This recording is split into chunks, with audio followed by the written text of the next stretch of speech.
PRPR itu dibuat sama orang yang melanjutkan 2 tahun setelah Pak Anies purna tugas di periode pertama. Jadi PRPR yang terjadi ini adalah ketika pejabat sementara itu datang malah membuat PRPR itu tidak tuntas, seperti itu, Mbak. Oke, dan yang harus yang menuntaskan lagi Pak Anies lagi gitu maksud Anda? 5 tahun ke depan lagi. Memang seperti itu, karena ini masalah political will. Ketika kita berbicara dalam konteks Jakarta, permasalahan yang hari ini baru kita terima adalah pengusiran paksa masyarakat Kampung Bayam di bilangan Stadion JIS. Mantan calon presiden Anies Baswedan selalu menjadi sorotan masyarakat, apalagi usai kalah Pilpres 2024. Ia digadang-gadang maju dalam Pilgub DKI Jakarta 2024. Bahkan ia sudah mengklaim mendapat tawaran dari PKS, PKB, dan Nasdem untuk maju di Pilkada Jakarta 2024. Ia mengaku merasa terhormat dengan tawaran tersebut. 3 partai itu adalah partai yang juga mengusung Anies di Pilpres 2024. Ya, sempat ramai juga tentang masyarakat rentan, yaitu adalah ketika bantuan sosial lansia dipotong dari 600.000 menjadi 300.000. Dan hal-hal yang seperti political will ini memang harus kembali diambil lagi oleh Bapak Anies Baswedan untuk diluruskan setelah mereka kemarin kacau. Ia mengaku kini tengah melihat aspirasi masyarakat.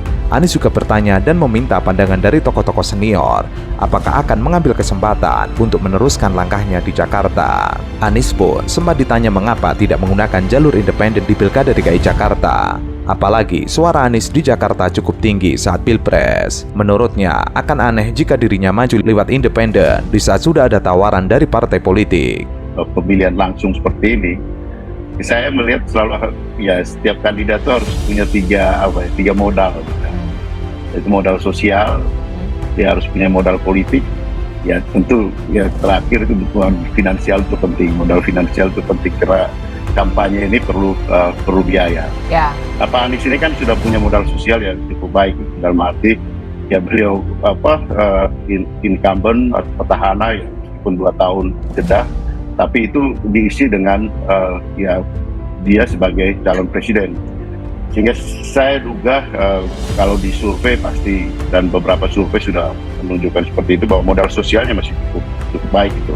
Mungkin pada rating atas lah. Langkah Anies akan tidak mudah lantaran Pilgub DKI Jakarta diselenggarakan saat Presiden terpilih Prabowo Subianto sedang menyusun kabinet. Artinya akan terjadi deal-deal politik antara partai pengusung Anies Baswedan, khususnya PKB dan Nasdem. Apalagi deal-deal politik tersebut akan menentukan hidup partai 5 tahun ke depan. Tentunya partai-partai tersebut tidak ingin 5 tahun ke depan kantongnya kering. Artinya ia harus memilih apakah memilih Anies Baswedan atau masuk ke kabinet Prabowo Subianto Gibran Rakabuming Raka.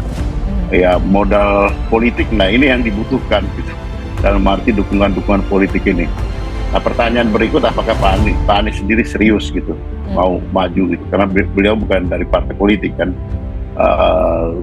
Apakah beliau sendiri mau turun kelas gitu, meskipun Pak Anies sendiri mengatakan bahwa ya banyak warga yang menghendaki beliau untuk kembali maju itu, tapi apakah beliau sendiri mau turun kelas dari calon presiden menjadi calon gubernur, itu hal lain gitu yang bisa saja berubah di dalam perjalanan waktu dan dinamika politik yang berjalan nanti gitu. Pilgub DKI Jakarta akan berjalan lancar jika tidak ada gangguan dari penguasa, khususnya dari Presiden Jokowi. Alasannya seperti Pilpres 2024 kemarin, Jokowi melakukan cawe-cawe yang luar biasa besar. Hal itulah yang ditakutkan oleh para kompetitor.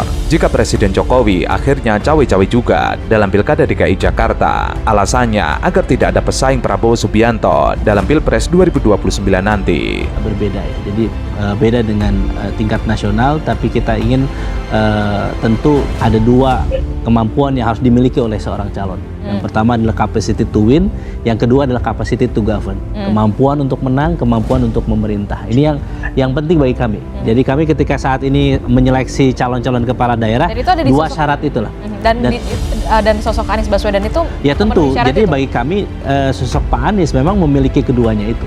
Ya, capacity to win dari sisi elektabilitas bagus, dari sisi penerimaan. Nah ini catatannya, apakah memang dari sisi penerimaan PKS memang unggul di Jakarta, tetapi kita butuh mitra koalisi yang dulu sebetulnya ketika kami mengusung Pak Anies itu juga tidak mudah. Kenapa nggak ada penjagalan, ada upaya untuk tidak berlayar waktu itu. Nah, tinggal apakah nanti Pilkada DKI ini misalnya ada partai yang mensyaratkan boleh misalnya gabung ke pemerintah tapi tidak boleh mendukung Pak Anies, itu ada kemungkinan-kemungkinan.